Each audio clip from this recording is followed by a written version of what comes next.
In 2011, a self-published romance novelist penned a 700-word essay titled How to Murder Your Husband. She coldly outlined motives, financial freedom, infidelity, abuse, and methodically weighed the pros and cons of poison, heavy objects, and firearms. 7 years later, that dark fiction bled into reality. On a damp June morning in Portland, Oregon, a revered culinary instructor was found bleeding out on the cold kitchen tiles of his own classroom. 2 9mm bullets had ended his life. The author of the essay was his wife. This wasn't a paperback thriller. It was a calculated execution.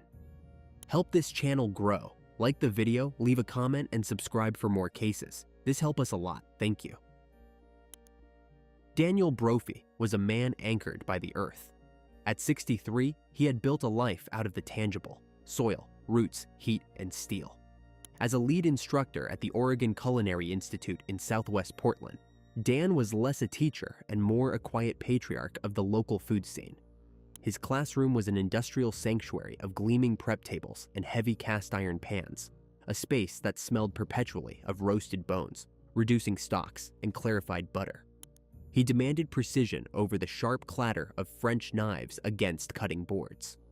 Dan did not chase culinary trends. He was a pioneer of the farm-to-table movement long before it became a marketable aesthetic.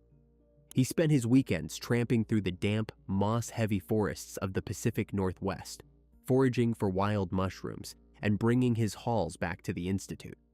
He possessed an encyclopedic knowledge of mycology, marine biology, and agriculture. Students remembered him as a demanding but profoundly nurturing mentor. He had a dry, eccentric sense of humor, often arriving to class wearing a novelty plastic clam necklace or making deadpan jokes about the proper way to butcher livestock. He raised chickens in his backyard, cultivated extensive vegetable gardens, and moved through life with the steady, unhurried pace of a man who knew exactly who he was and what he valued. Dan was entirely authentic. His wife lived in an entirely different reality. Nancy Crampton Brophy, 68 at the time of the incident, spent her days engineering betrayals. She was a self-published author of romantic suspense novels.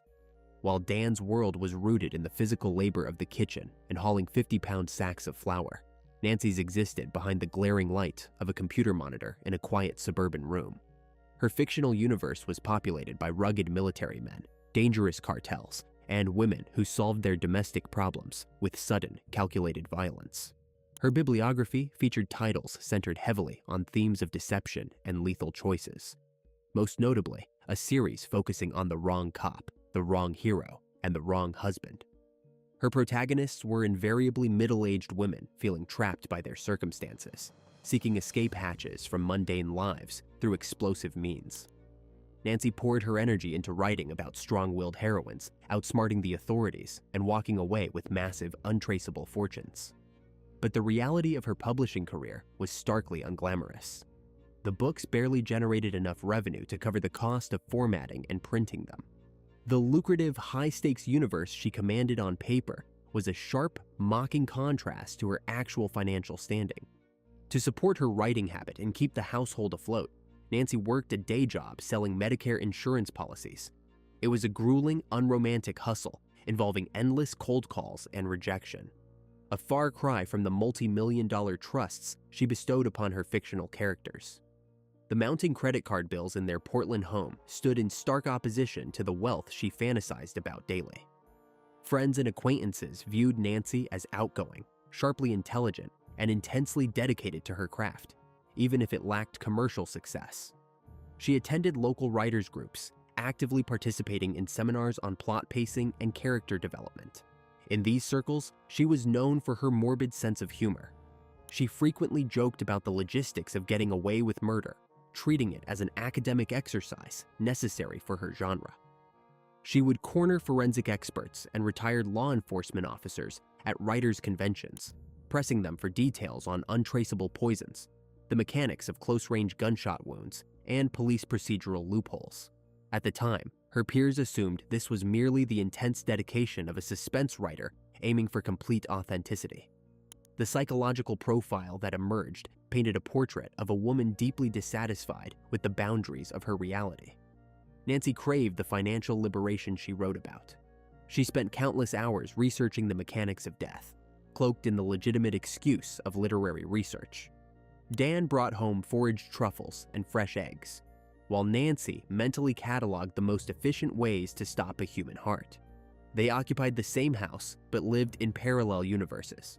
One was building a legacy of nourishment, while the other was quietly drafting a tragedy. Their collision was entirely unremarkable for the early 1990s, a quiet intersection of two distinct worlds. Nancy enrolled in a continuing education culinary class, where Daniel happened to be the instructor. She found herself immediately drawn to his absolute competence. While she spun wild, uncontrollable narratives in her head, Dan worked entirely with his hands. He manipulated heat, fat, and salt into something concrete and nourishing. He was a man rooted in the physical realm, and she found that grounding. They courted through shared meals and long walks in the Oregon drizzle, eventually marrying in the winter of 1999. To the outside world, they were an eccentric Portland archetype. They purchased a modest, single-story home on a quiet suburban street, complete with a deep 50-foot backyard. Dan immediately went to work, transforming the lot into a miniature agricultural compound.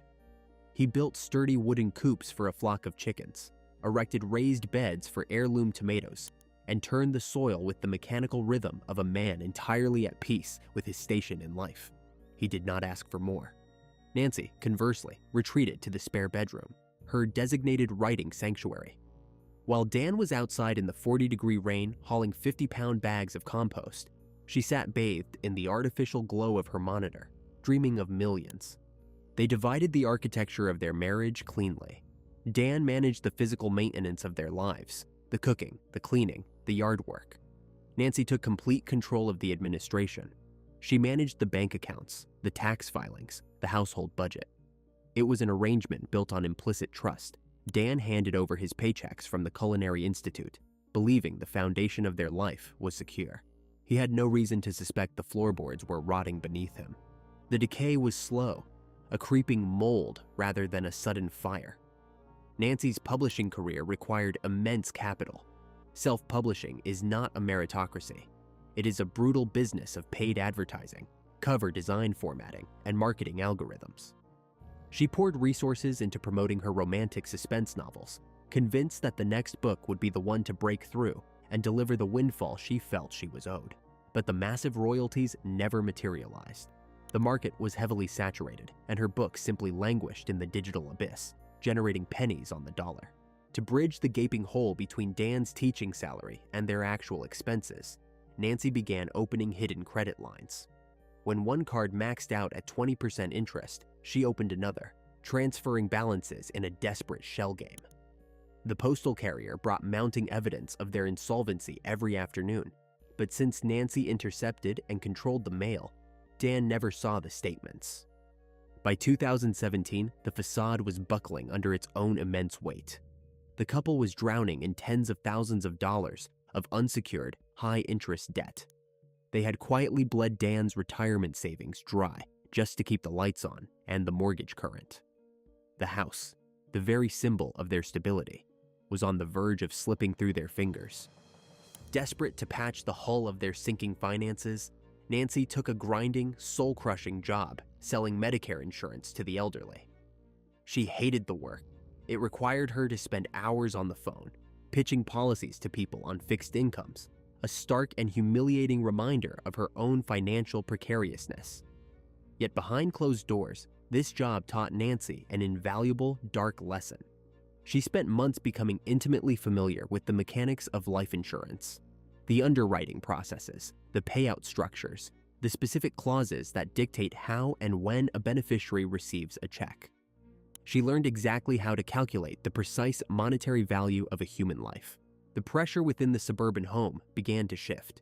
Dan, finally sensing the tightening budget even if he didn't know the exact catastrophic numbers, suggested the most logical, practical solution for a couple entering their late 60s. They needed to sell the house. They could downsize, wipe out whatever debt they had with the home's equity, and move into a smaller, more manageable apartment. For Nancy, this proposal was entirely unacceptable. Selling the house meant public failure. It meant losing her private office, her status in the neighborhood, and the comfortable illusion of middle-class success she had projected to her writing groups. She vehemently rejected the idea, repeatedly insisting they could weather the storm. Dan's life was heavily insured. Over the years, Nancy had meticulously maintained several overlapping policies on him. There was a substantial life insurance policy provided by the Culinary Institute. There were secondary policies she had purchased independently, alongside mortgage protection plans. All told, in the event of Daniel Brophy's sudden, unexpected death, the tax-free payout would exceed $1.4 million. The psychological pivot occurred in the quiet, isolated hours of early 2018. Nancy stopped viewing her husband as a partner and began viewing him as a severely depreciating asset. Alive, Dan was a modest salary and a persistent demand to sell her beloved home. Dead, he was a winning lottery ticket. In her mind, the people in her life had ceased to be flesh and blood. They were reduced to faceless white mannequins, blank props she could pose, manipulate, and ultimately discard to fit the narrative arc of her own survival. She didn't snap in a fit of rage. She did not act out of sudden passion. The transition from romance novelist to architect of an execution was methodical, cold, and profoundly bureaucratic. She simply applied the same meticulous plotting she used for her fiction to her actual life. She needed a murder weapon that could not be traced. She needed an alibi that would hold up against a police timeline. And she needed to execute the crime in a space where her husband felt entirely secure, a place where his guard would be completely down. The Oregon Culinary Institute opened its doors before dawn. Nancy knew this routine perfectly. She knew the exact window of time when Daniel would be completely alone. June 2nd, 2018, broke over Portland under a heavy, bruised sky. The ambient temperature hovered around 55 degrees Fahrenheit, accompanied by the relentless, misting rain typical of the Pacific Northwest. For Daniel Brophy, it was merely another Saturday morning. He moved through the pre-dawn darkness with the ingrained mechanical efficiency of a man who had spent 4 decades waking up before the rest of the world. He dressed quietly in the dim light of the bedroom, pulling on his sturdy work boots and a heavy fleece jacket. He stepped out into the deep backyard, his boots sinking slightly into the saturated earth, and carried a bucket of grain to the chicken coops. The damp air smelled of wet cedar and ozone. He checked the perimeter of his raised vegetable beds, secured the latches on the pens, and returned inside to grab his keys. By 7 in the morning, Daniel was behind the wheel of his truck, navigating the slick, empty streets towards southwest Portland. The 10-mile drive was a quiet transition from the sanctuary of his home to the industrial reality of his classroom. He did not look back at the house. He had no reason to suspect that the woman he had just left sleeping in the master bedroom was already awake, already moving, and already initiating a countdown. Nancy's morning was an exercise in absolute, clinical detachment. She did not reach for her modern smartphone. She left the device plugged into the wall on her nightstand, a deliberate, calculated decision designed to anchor her digital footprint to the physical address of their suburban home. If investigators ever checked the cellular tower pings, the data would insist she had been asleep in her bed. She bypassed her newer vehicle entirely. Instead, she retrieved the keys to an old, gray Toyota Sienna minivan they rarely used. It lacked Bluetooth connectivity, integrated GPS navigation, or any modern telemetry that could record its ignition cycles or physical coordinates. Nancy dressed in dark, nondescript clothing. She carried a heavy canvas tote bag. Inside the bag rested the culmination of months of obsessive, morbid research. It was a 9mm Glock, but not one purchased through traditional, traceable channels. Nancy had exploited a massive loophole in federal firearms regulations. Months prior, she had attended a local gun show and purchased a ghost gun kit, an 80% complete polymer receiver lacking a serial number. She had then scoured the internet, quietly purchasing a separate slide and a replacement barrel. Her plan was a masterpiece of forensic countermeasures. She intended to shoot her husband with the aftermarket barrel, extract the brass casings, and then swap the original unfired barrel back into the weapon. If the police ever seized the gun and test-fired it for ballistic comparison, the striations on the test bullets would never match the slugs pulled from Daniel's chest. It was a theoretical perfection she had likely drafted for one of her faceless white mannequins in her novels. Now, she was applying the theory to warm flesh. Nancy slid behind the wheel of the Toyota minivan and backed out into the rain.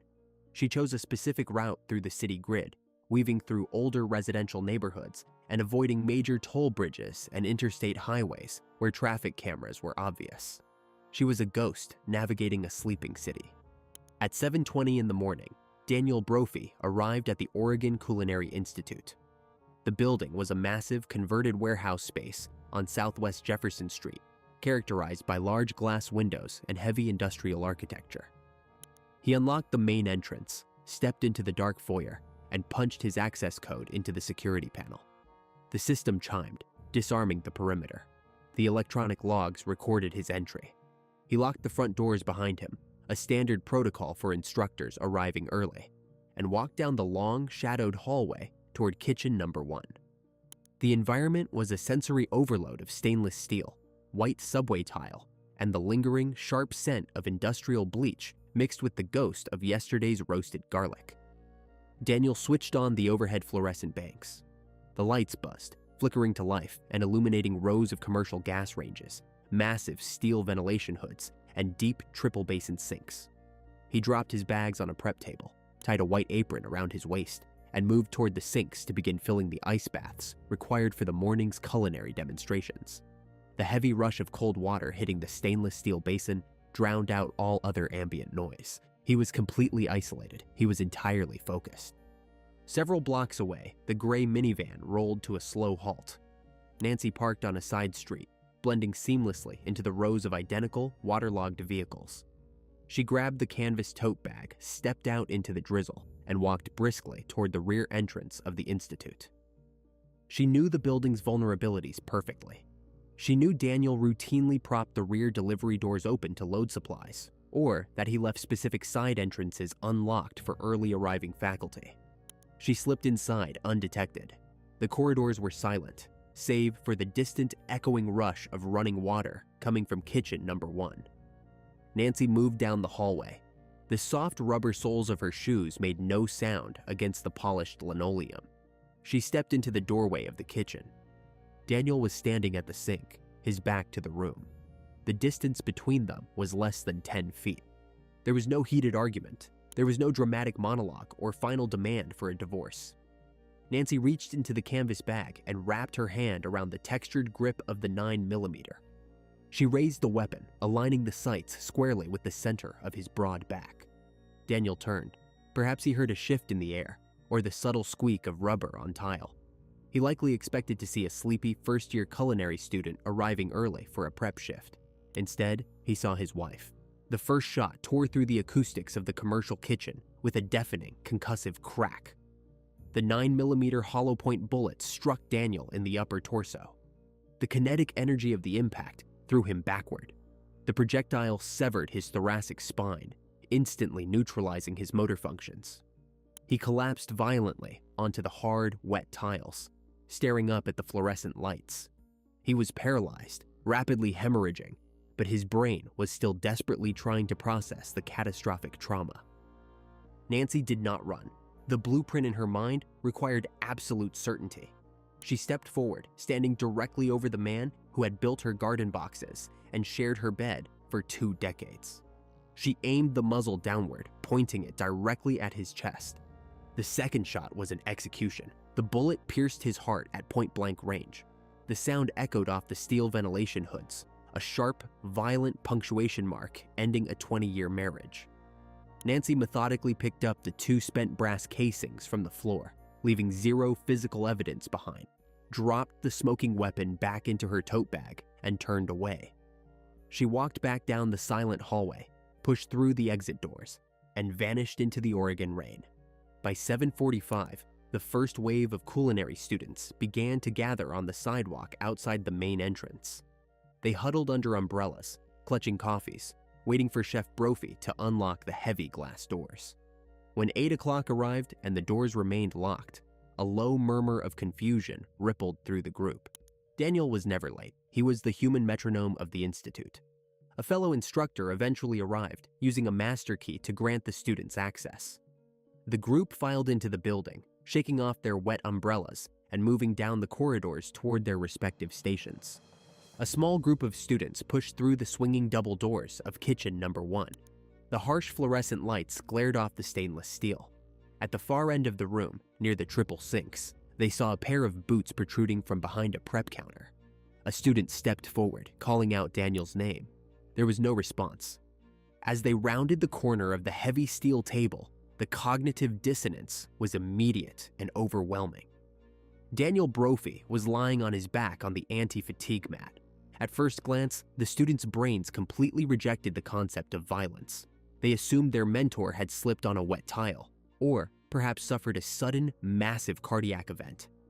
A young woman rushed forward, dropping to her knees on the wet floor to check his pulse. Then the smell registered, a heavy metallic odor of blood and voided bowels, completely overpowering the scent of the kitchen sanitizer. Then they saw the pooling crimson spreading across the white tiles, soaking into the fabric of his apron. They saw the twin entry wounds in his chest. The kitchen erupted into chaos. A student violently pulled his phone from his pocket, his hands shaking so violently he could barely dial the 3 digits for emergency services. Screams echoed down the hallway, drawing more students and faculty into the doorway. The scene was absolute bedlam. Within minutes, the wail of sirens cut through the Portland morning. Paramedics charged into the building with heavy trauma kits, pushing through the crowd of horrified, weeping students.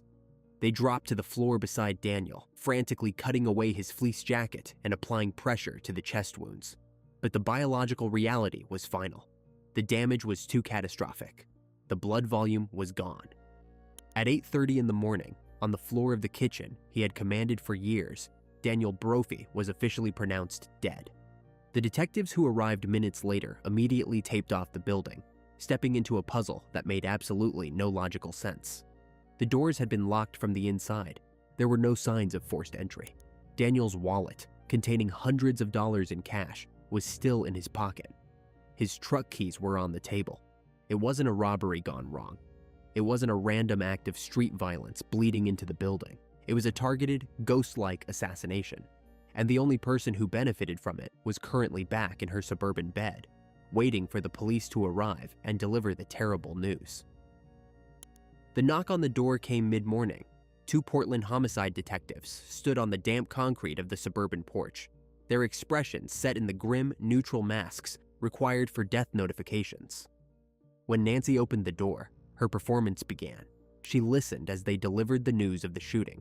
Her reaction, a carefully calibrated display of disbelief and devastation. She slumped. She wept.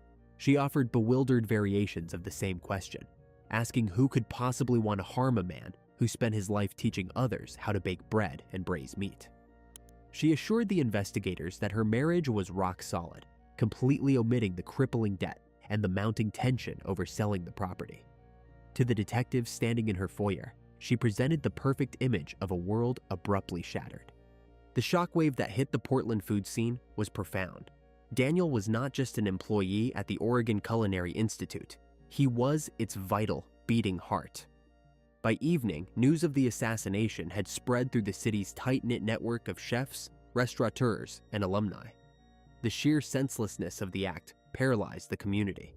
This was not a late-night altercation in a dangerous neighborhood. It was a brazen execution inside a brightly lit classroom at 8 in the morning. Within 24 hours, a massive vigil materialized on Southwest Jefferson Street. Hundreds of current and former students, colleagues, and locals gathered in the persistent Oregon drizzle. The sidewalk outside the converted warehouse transformed into a sprawling memorial. Bouquets of flowers, handwritten letters, and, fittingly, foraged mushrooms and fresh vegetables were piled high against the glass doors. The air grew thick with the smell of melting paraffin wax from hundreds of candles, mingling with the damp asphalt. People stood shoulder to shoulder, weeping openly, sharing stories of Daniel's eccentric humor and his quiet, steadfast mentorship. Nancy attended the vigil. She stood near the center of the grieving crowd, surrounded by her husband's devastated students. Observers later noted a distinct discordance in her demeanor. While the young chefs broke down in violent sobs, the widow remained remarkably composed. Her eyes were dry for long stretches, her gaze distant, occasionally offering a tight, melancholy smile to those who offered their condolences.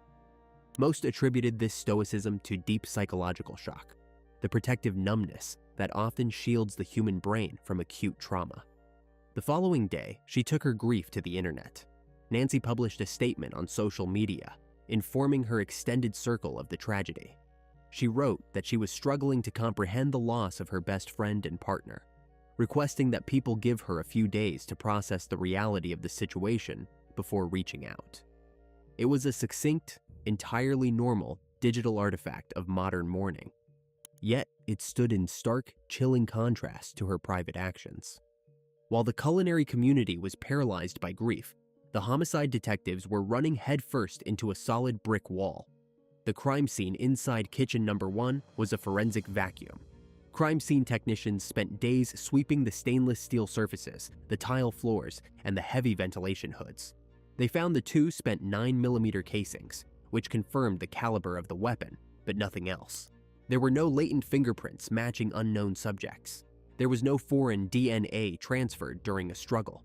The complete lack of defensive wounds on Daniel's body indicated a blitz attack, an ambush executed with terrifying efficiency. The initial theories leaned heavily toward a random intrusion. Detectives meticulously interviewed the homeless population in the nearby encampments, theorizing that a transient might have slipped through the propped delivery doors looking for food or valuables. But Daniel's wallet rested securely in his pocket, heavy with cash. His vehicle keys were untouched. A desperate intruder would not execute a man and leave hundreds of dollars behind. Investigators then shifted their focus to the student body and faculty. They combed through enrollment records, searching for anyone with a grievance. They looked for expelled students, disgruntled former employees, or anyone who might harbor a violent grudge against the demanding instructor. They conducted dozens of hours of interviews, cross-referencing alibis and tracking cell phone locations. Every single lead dissolved into useless mist. Daniel was universally beloved. He had no known enemies, no hidden vices, and absolutely no connection to the criminal underworld. The investigation stalled, trapped in a paradox of a highly professional hit on a thoroughly unremarkable gentleman. Then, the facade of the grieving widow began to crack, fractured not by a slip of the tongue, but by the cold machinery of administration.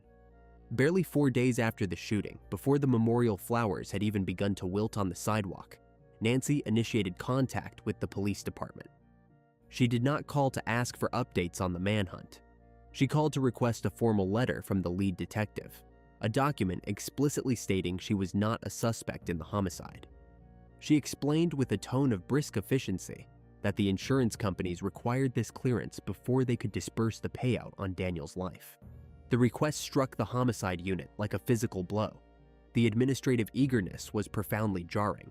The detectives stalled her, offering vague bureaucratic excuses while immediately shifting the entirety of their focus onto the woman demanding $1 million payout before her husband's autopsy report was even finalized. The search for a random killer evaporated. The investigation pivoted, locking its sights directly on the quiet suburban house. The administrative eagerness of the widow fundamentally altered the trajectory of the homicide unit. The search for a random transient or a disgruntled culinary student evaporated.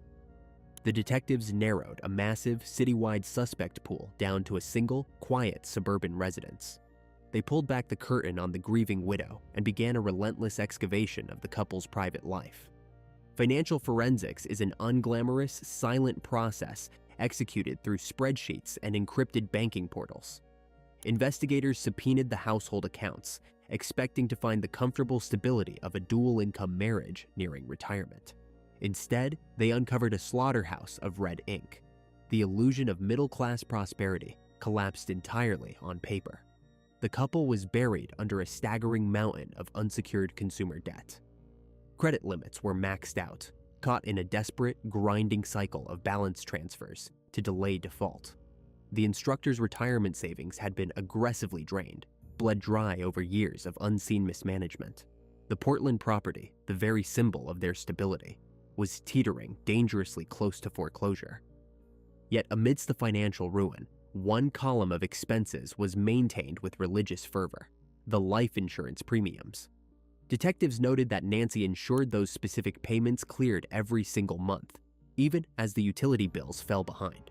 She had cultivated a financial parachute, and the ripcord was her husband's violent end. The motive was established, but the physical mechanics of the crime remained a void.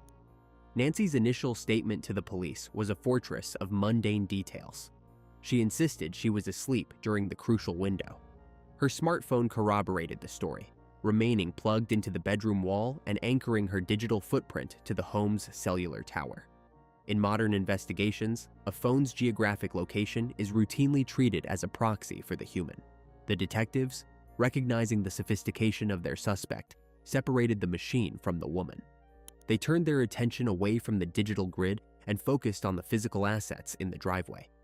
The couple owned a newer SUV and a battered 2007 Toyota Sienna minivan. Nancy explicitly stated the minivan never moved that morning. The area surrounding the Oregon Culinary Institute is a dense matrix of commercial properties, automated traffic lights, and private security systems. Investigators embarked on a grueling, mind-numbing audit of localized video data. They built a 2-mile digital perimeter around Southwest Jefferson Street. For days, detectives stared at high-definition monitors, watching the rain-slicked, pre-dawn streets of Portland loop endlessly. It was a punishing visual sweep through a haystack of headlights and moving shadows. Then, a fracture in the widow's carefully constructed timeline. At 6:39 in the morning, a security camera mounted on a nearby pizza shop caught a grainy image of a gray minivan. The vehicle was navigating the narrow side streets, deliberately avoiding the main thoroughfares where high-resolution municipal traffic cameras operated. It moved with the cautious, deliberate pace of a predator utilizing the city's blind spots. The license plates were heavily obscured by the darkness and the relentless drizzle, but the physical anomalies of the vehicle were undeniable. The missing hubcap, a highly specific pattern of oxidized body damage, and the faded paint matched the Toyota sitting outside Nancy's front door with terrifying exactness. The cameras tracked the phantom minivan circling the institute. It parked on a side street. The driver waited in the dark. At 7:28, mere minutes after Daniel unlocked the kitchen doors and disarmed the alarm, the vehicle was still idling. At 7:30, the approximate time the hollow points destroyed the instructor's chest, the minivan pulled away from the curb. The driver kept the headlights entirely extinguished for several blocks, a tactical, calculated decision to avoid illuminating the license plate for any passing dash cams. The digital alibi of the sleeping smartphone was instantly dismantled by the undeniable physical reality of the rusted Toyota. The timeline placed her at the scene, but the 9mm weapon remained a ghost. A standard background check revealed Nancy legally owned a Glock pistol, purchased earlier that year. When detectives requested the firearm for analysis, she surrendered it without a trace of hesitation. The crime lab test-fired the gun. The ballistic striations on the test slugs, the microscopic grooves carved into the metal as the projectile travels down the barrel, did not match the bullets pulled from the victim's body. To an untrained investigator, this test would have completely cleared the firearm. But the digital forensics unit began excavating the widow's deleted internet history. They bypassed standard search queries, digging deep into cached browser receipts and encrypted commerce sites. The level of premeditation they uncovered was staggering. Nancy had not merely bought a handgun, she had engineered an untraceable instrument of death. Months prior to the execution, she had attended a local exposition and purchased an 80% complete polymer lower receiver, a ghost gun kit devoid of a serial number. Electronic receipts showed she then navigated to specialized tactical websites to purchase an aftermarket Glock slide and an independent secondary barrel. The homicide detectives realized the sheer architectural brilliance of her design. It was a forensic countermeasure ripped directly from the pages of a discarded thriller manuscript. She had assembled the weapon using the secondary, untraceable barrel. She drove to the Culinary Institute, committed the murder, and pocketed the spent brass casings. Upon returning to the quiet suburban house, She systematically dismantled the firearm. She removed the aftermarket barrel, the only piece of metal containing the unique ballistic signature of the crime, and replaced it with the pristine, unfired original barrel. If the police ever seized the gun, the barrel swap would theoretically guarantee her innocence. The authorities did not alert her to the collapsing perimeter. They let her continue the performance. For 3 months, the author lived comfortably inside her fiction. She accepted heavy casseroles from grieving neighbors. She aggressively petitioned the underwriters for the life insurance check. She believed her plot was entirely airtight.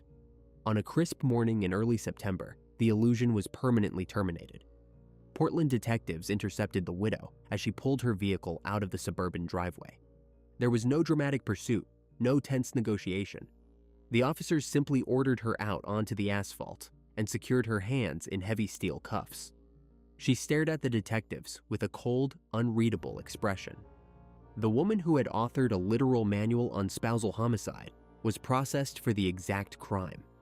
Her fictional arrogance utterly undone by the relentless, grinding machinery of forensic science. The courtroom proceedings finally commenced in the spring of 2022, delayed heavily by global events. By the time the defendant took the stand, she was 71 years old, her hair entirely white, her demeanor a chilling study in absolute composure. She sat before the judge, projecting the carefully constructed image of a frail, grieving widow targeted by an overzealous police department. Her defense strategy was an audacious blend of literary excuse and convenient medical anomaly. When confronted with the undeniable video evidence of her rusted Toyota Sienna circling the Culinary Institute, she introduced a claim of retrograde amnesia. She stated under oath that the profound trauma of losing her partner had entirely wiped her memory of that specific morning. If she had been driving the vehicle in that neighborhood, she suggested, it was merely to buy a cup of coffee and outline a new manuscript. An innocent suburban errand completely erased from her mind by the subsequent shock. The prosecution systematically dismantled this narrative with forensic precision. They displayed the ruinous financial records, the hidden credit cards, and the staggering life insurance policies waiting in the wings. When pressed about the untraceable firearm components, the author leaned heavily on her profession. She testified that the polymer ghost gun kit and the aftermarket barrel were acquired strictly for research purposes. She insisted she needed to understand the physical mechanics of building a completely untraceable weapon to accurately portray the assembly process in an upcoming novel. It was a defense that demanded the court blur the line between a paperback thriller and the very real execution that took place on the kitchen tiles. The 12 men and women in the jury box refused to blur those lines. They viewed the amnesia claim as a desperate fabrication and the literary research excuse as a thinly veiled confession. The trial lasted over a month, but the final deliberation was remarkably swift. After just 2 days of reviewing the intricate ballistic countermeasures and the crushing financial motive, the jury returned.